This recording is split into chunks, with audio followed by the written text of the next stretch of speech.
আসসালামু আলাইকুম। Perfect cooking tips চ্যানেলের পক্ষ থেকে স্বাগতম। আজ আমি তালের বড়া রেসিপি নিয়ে এসেছি। পারফেক্ট উপায়ে তালের বড়ার রেসিপি।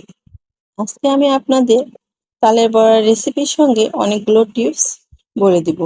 যে টিপসগুলো ফলো করলে তালের বড়াটা একদম পারফেক্ট হবে। যেমন ফুলবে তেমন নরম হবে এবং ভেতরে সেদ্ধ হবে খুব অল্প সময়ে। রেসিপিটি ফলো করতে চাইলে স্কিপ করবেন না, সম্পূর্ণ ভিডিওটা খুব মনোযোগ সহকারে দেখবেন, কারণ প্রতিটা কথাই খুব মূল্যবান যদি আপনি রেসিপিটা ফলো করতে চান।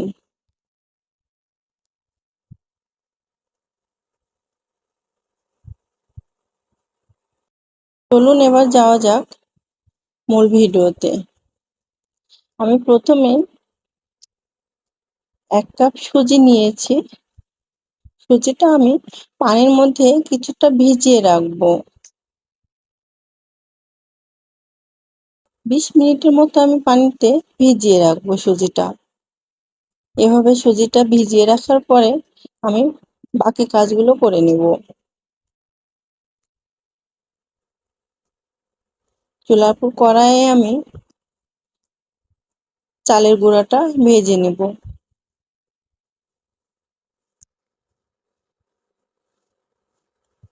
চালের গুঁড়াটা ভাজার কারণ মূলত চালের বড়াটা অনেক সফট হবে।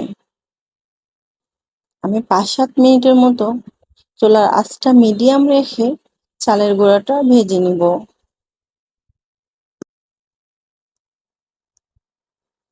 এটা সারাক্ষণ নাড়তে হবে, তা না হলে তলায় লেগে যেতে পারে। এভাবে আমি সারাক্ষণ নেড়ে নেড়ে 5 মিনিটের মতো চালের গুঁড়াটা আমি ভেজে নেব। চালের গুঁড়া ভাজা হয়ে গেলে আমি ময়দাটাও ভেজে নেব। ময়দা দিয়েছি আমি 1 কাপ, চালের গুঁড়া দিয়েছি আমি 3 কাপ। ময়দাটাও আমি একই প্রসেসে ভেজে নেব।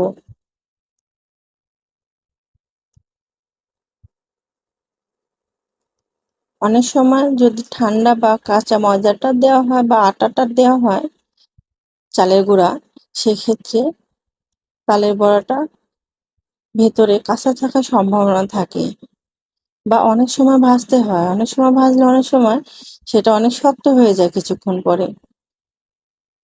বা 20 মিনিট হয়ে গেছে। এখন আমি চালের গুঁড়া এবং আটা এগুলো দিয়ে দিব ওর মধ্যে।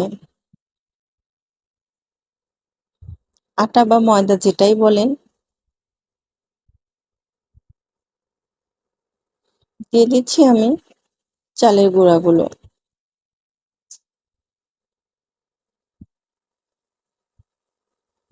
দিয়ে দিলাম আমি 1.5 কাপ চিনি। আমি এখানে নিয়ে নিয়েছি তাল ডলা, অর্থাৎ তালের রস। এটা অনেক ঘন লাগছে দেখতে, যদিও তালটা আমি আগে থেকে ডলে রেখেছিলাম। তাল ডলা রেসিপিটা আমার ডেসক্রিপশন বক্সে দেওয়া আছে, অন্য একটা ভিডিওতে দেখে নেবেন কিভাবে ঘন করে তাল ডলতে হয়। আমি দিয়ে দিচ্ছি এখানে, তালগুলো ঢেলে দিচ্ছি। মনে রাখবেন আমি এখানে 3 কাপ চালের গুঁড়া, 1 কাপ ময়দা দিয়েছি, অর্থাৎ 4 কাপ। 1.5 কাপ দিয়েছি চিনি, অর্থাৎ চিনিগুলো হয়েছে আমার 500 গ্রামের মতো। আর এখানে আমি তালের রসটা দিয়ে দেবো, যে পরিমাণ তালের রস লাগবে আমি ঠিক সেই পরিমাণ তালের রসটা দিয়ে দেব। আমি এখানে 2টা তালের রস নিয়েছি। 2টা তাল আমি ডলে রসটা বের করে নিয়েছি, সেখান থেকে কিছু পরিমাণ, সামান্য পরিমাণ আমি রেখে দিয়েছি।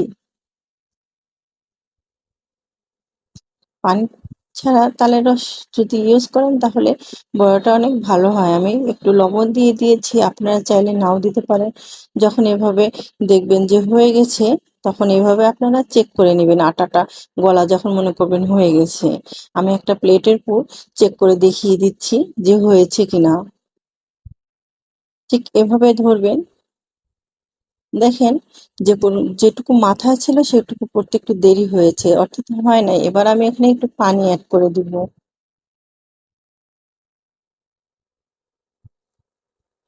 পানি অ্যাড করার কারণ মূলত এটা আমি একটু নরম করব হালকা।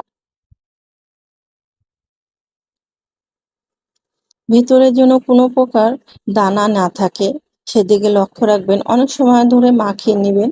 মাখানো হয়ে গেলে 10 মিনিটের মতো ঢেকে রেখে দিবেন। 10 মিনিট পর আবার একটু মাখিয়ে নিবেন। এবার আমি আবার দেখিয়ে দেব যে আসলে এবার হয়েছে কিনা। দেখেন মাথাটা এবার খুব তাড়াতাড়ি পড়ে গেল, অর্থাৎ এবার হয়ে গেছে। কারণ আগেরবার তালের মাথাটা পড়তে একটু দেরি হয়েছিল, বড়ার মাথাটা। দেখেন এটা সঙ্গে সঙ্গে মাথাটা নিচে ঝুলে পড়ছে, তার মানে হয়ে গেছে। প্রথমটা হয় নাই, দ্বিতীয়টাও হয়েছে, তৃতীয়টাও হয়েছে। এবার চুলার উপর আমি তেল গরম করতে দিয়েছি।